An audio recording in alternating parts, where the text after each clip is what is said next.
Alright. Should be easier this time. I finally got a mouse.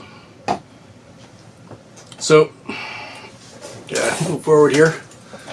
Within the bounds of rules in Dungeons & Dragons, there are usually problems at every table. There's always things in the book that aren't balanced or are overpowered or underpowered. In various situations in different game worlds, whether it's official published material, third-party books, or complete homebrew. There's also always problems with players' behavior and getting them to follow things. It's one of the main reasons that DMs have house rules. I think everybody has a few house rules that they follow. It's a way to make things work better. Sometimes it's player behavior, sometimes it's balancing marshals and casters, sometimes it's making things more in-depth, or making something that should be difficult instead of something in the game making it easy. It might be to make things darker or lighter in a setting. Or it might just be a way to make combat go faster, like setting up initiative differently. Or only giving people 3 seconds to answer a question, which I do know some people do that. Whatever the reasons are, everybody's got house rules. These are 4 of the ones that I use in every game I DM now.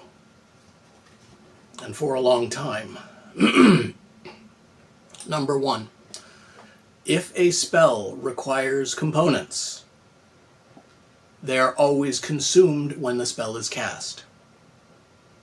That's it. I've gotten a lot of complaints about this one over the years, all the way back to playing D&D in the late 80s.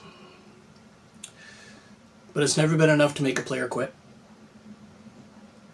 And they usually stop complaining about it after 2 or 3 sessions. The logic behind it is pretty simple. If the gold cost or gem cost for casting a spell is consumed, so's everything else. There's no reason it wouldn't be. That's the cost of casting the spell. Plus, it adds a layer of tension to a game. It makes casters seriously think about what they do and don't have on hand, and what they need to find and carry to remain effective in their role.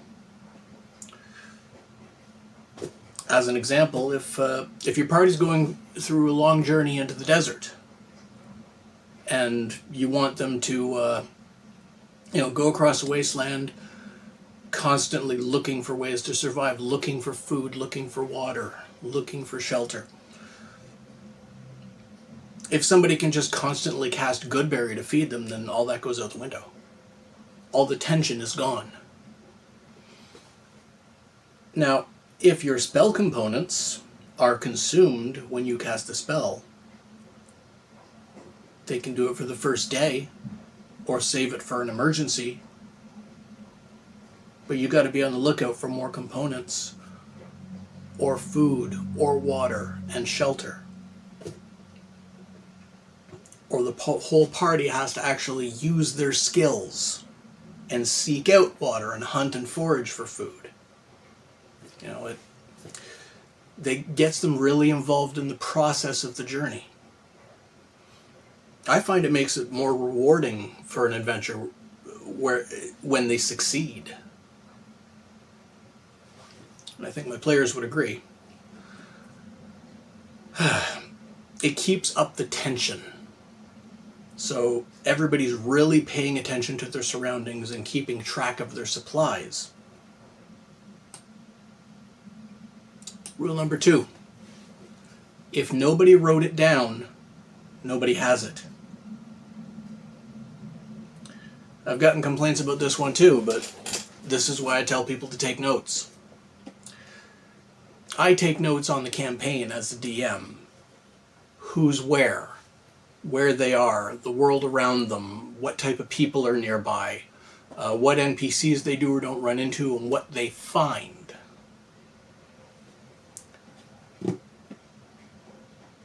The players are responsible for their own characters and what they're carrying, and remembering the names of the NPCs and where they are. I'm not going to tell them if they forget. If they don't write it down, it doesn't exist. Not in their character's brain, not on in their character's pack. If nobody remembered to write down whatever item or treasure or weapon or piece of gear they found, then they forgot to pick it up. Writing it down is putting it in your pack. Again, it ensures, it's especially important for long campaigns, but it ensures that players are really paying attention and keeping track of things. It creates a level of depth to the world and allows players to immerse themselves into the story a bit more than they would otherwise. The more they're listening and taking notes, the more they're really getting into the game. I still have binders full of notes I took as a player. Looking through them, it can take me right back into that character's headspace and put me right back into that game world. A lot of people don't realize this, but when you physically write something down, not typing it or doing it on your phone, actually physically writing something down,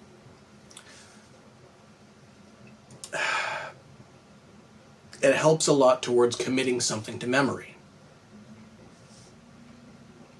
It helps you memorize things when you physically write them down on a piece of paper. Rule number 3. No phones. That includes tablets and laptops. This is one I've had a lot of complaints about and excuses and people trying to rationalize and justify their way out of it. But the answer is always no. I'm not running a game on Discord. I'm not running it on D&D Beyond or Roll20. It's a pen and paper game. It's in person. Keep your phone in your pocket, turn it off. I don't care. If you get a call or a text, get up and leave the room to deal with it. Come back when you're done. No problem. If you're paying attention to your phone, you're not paying attention to what the other players are doing and saying, or what I'm doing and saying. And you're not paying attention to what's going on in the world. If you've got your phone out, you're also distracting the rest of the table. You're interrupting the game, you're breaking immersion and the atmosphere. And making it less fun for everybody else. I'm not against electronics. Quite the opposite. I always have a laptop like this one set up in the corner. Anytime I'm on a game, it's got all the books and all the resource material on it, in case I have to look something up, or in case a player has to look something up. It's right there. But that's the only one there.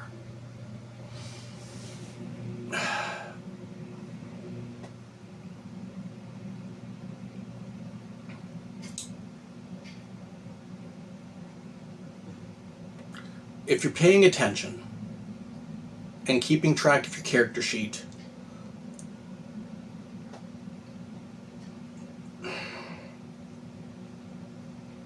then it's really rare that you have to look something up. And you get people, oh, but I keep my character sheet on my phone usually. Well, if that's the case, it's really going to suck for you. Everybody else uses pen and paper for a reason, and you can't have your phone out when you're playing. Everybody has to be on the same page for this, pun intended. I run a tabletop pen and paper game, and I make sure everybody involved knows this from the start. So there's no excuses after session 0. Rule number 4. This is another, it's one I stick to. Show up on time. When I set up a game session and get everybody to agree to the schedule, which is almost always a pain to begin with, show up when you agreed to show up. Sure, I'll create a little leeway. If I want to start playing at 6, I tell everybody to show up around 5 or 5:30. That way they have a chance to come in the door, calm down, get ready, talk back and forth. No problem. But if you agreed to show up at 5 and you walk in the door at 6:30, unless there's an emergency, like you were in a car accident or your house was on fire or you had to bring someone to the hospital, then you're not going to be playing. When you show up late, you interrupt things that are already in progress. You break immersion, and it takes longer to get everybody to settle back in. It's not fair to the other players. You're supposed to be a responsible adult. Please behave like one. If there's an emergency or a change of plans that you can't get out of, let me know as soon as you can. That's fine. Life happens to everybody, and sometimes you can't make it on time. But again, responsible adult. Your decisions and actions affect other people. Please keep everybody in the loop. That's it. Depending on the game, whether it's in-game stuff or out-of-game stuff or real-world stuff, there might be other house rules that come up.